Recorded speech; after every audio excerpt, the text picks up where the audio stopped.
दीपक और शिखा एक दूसरे से बहस कर रहे होते हैं।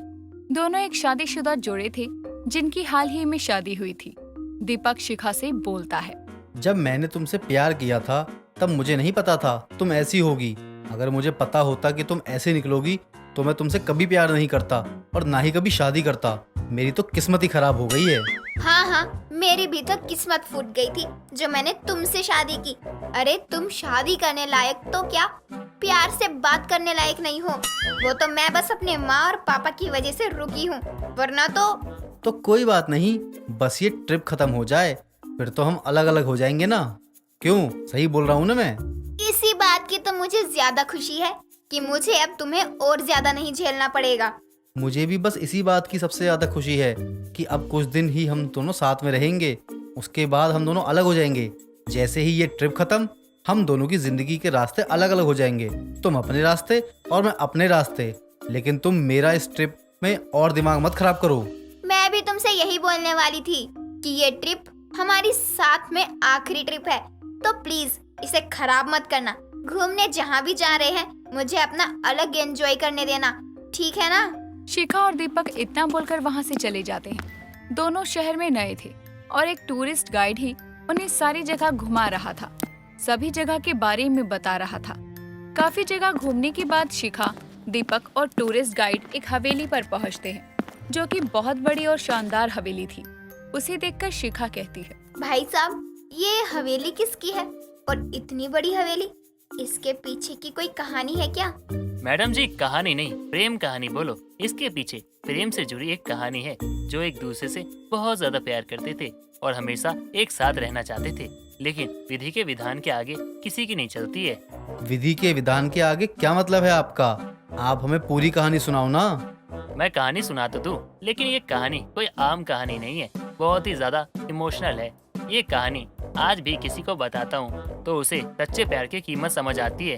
भैया बताओ ना, हम यहाँ इन सब चीजों के बारे में ही तो जानकारी लेने आए हैं। ठीक है मैडम, आप इतना कह ही रही हो तो मैं अपनी कहानी सुनाता हूँ। शांतनु अवंतिका से बहुत प्यार करता था, लेकिन अवंतिका की काफी समय से तबीयत खराब चल रही थी। दरअसल अवंतिका बीमारी से ग्रस्त थी और उसका इलाज नहीं हो सकता था। शांतनु अवंतिका को दवाई देते हुए बोलता है, अरे तुम हिम्मत मत हारना, मैं हूँ तुम्हारे साथ, तुम्हें कभी कुछ नहीं होने दूंगा, तुम ठीक हो जाओगी। मुझे पता है अब मेरे पास ज्यादा समय नहीं है, इसलिए तुम मुझे झूठी तसल्ली मत दो। बस मुझसे एक वादा करो कि मेरे जाने के बाद तुम मेरी जगह किसी को नहीं दोगे। अरे कैसी बात कर रही हो तुम? मैं तुम्हें खुद से दूर जाने ही नहीं दूंगा। और तुम क्या सोच रही हो, मैं तुम्हारे बिना रह सकता हूँ? नहीं अवंतिका, बिल्कुल नहीं, मैं तुम्हारे बिना एक पल भी नहीं रह सकता। लेकिन सच को आज तक कोई बदल नहीं पाया है और सच यही है कि अब मेरे पास ज्यादा समय नहीं है। मैं तुम्हारे पास कुछ ही समय के लिए हूँ, उसके बाद तो मुझे जाना ही होगा ना। अवंतिका की बात सुनकर शांतनु और ज्यादा घबरा जाता है और एक गुरु माता, जिसे शांतनु बहुत मानता था, उसके पास जाता है। शांतनु गुरु माता से बोलता है, गुरु माता, कोई मदद करो हमारी। मैं ऐसे अवंतिका को तिल तिल मरता हुआ नहीं देख सकता हूँ। कोई तो उपाय होगा ना जिससे अवंतिका की तबीयत ठीक हो जाए। अगर अवंतिका को कुछ हो गया तो मैं भी जिंदा नहीं रह सकता। आप बस मेरी मदद करो गुरु माता। बेटा, विधि के विधान को कौन बदल सका है जो अब बदल सकता है? तुम्हें पता है, जब तक इंसान के शरीर में उसकी आत्मा रहती है तभी तक उसकी सांसें चलती रहती हैं।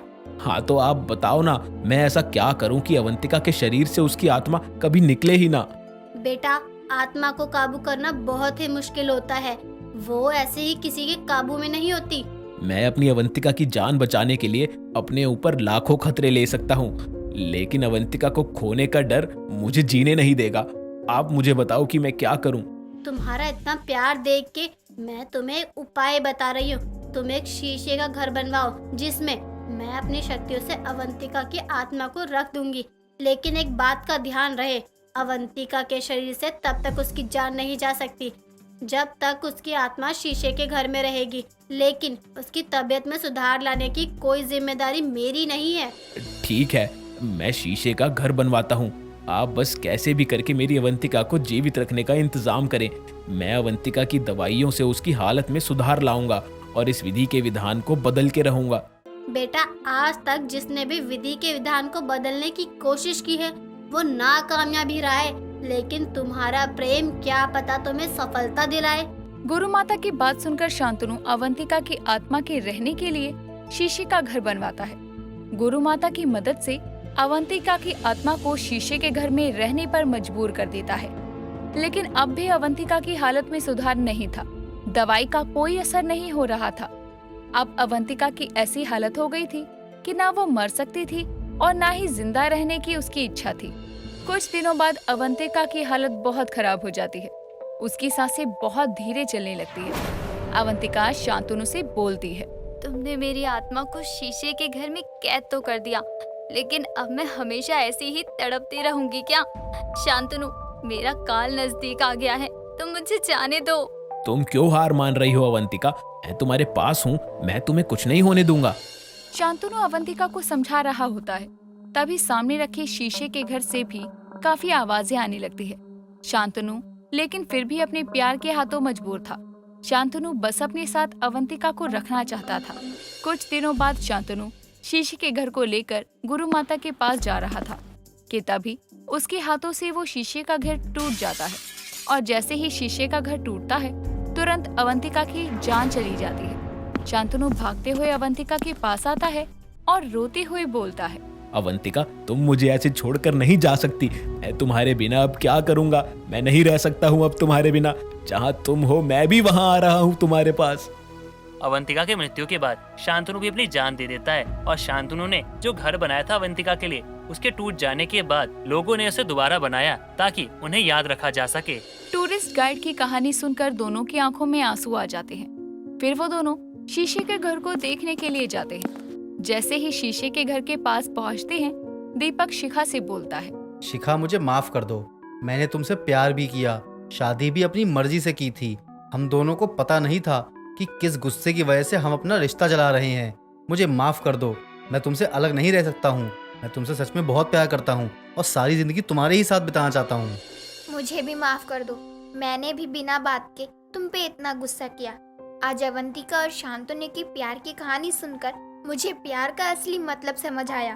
तुम सच बोल रही हो। शांतनु अवंतिका से इतना प्यार करता था कि उसे अपने साथ रखने के लिए उसने क्या क्या नहीं किया।